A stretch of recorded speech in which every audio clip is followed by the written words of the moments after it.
Well, guys, it's all over. Truck's done. I'm just kind of sitting out here admiring my work.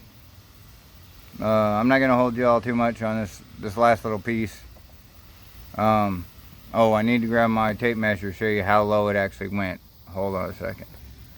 Okay, if we remember, I believe it was like 31 and a half was the measurement on the fender. So let's see what it is now.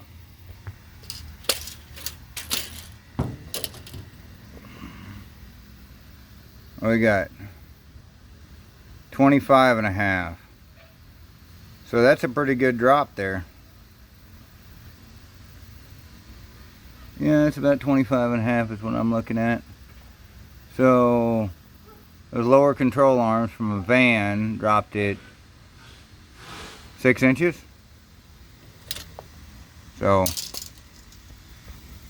that's pretty good. We'll get back here where we can kind of see this truck. I know you all dying to see it. Okay. So here's for the. There she is. Now she really looks like a street truck. I'll walk around a little bit. I didn't measure the bumpers or anything, but she's pretty low. And in fact, we can see this.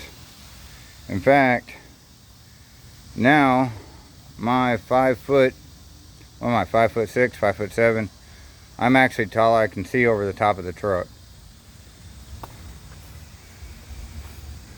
It's probably 5'4".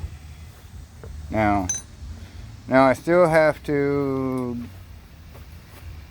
do the cooling lines, or not the cooling lines, but the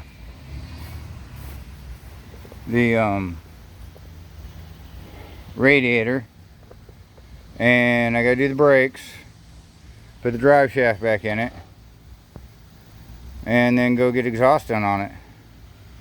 She's done. Well, for the outside, then I gotta do the interior stuff. But anyway, guys, yeah, it took me about 4 days to get this whole thing done. A lot of sweat, a lot of tears, a lot of cussing. So, but she's done. All right, guys, hope you like it. Take it easy.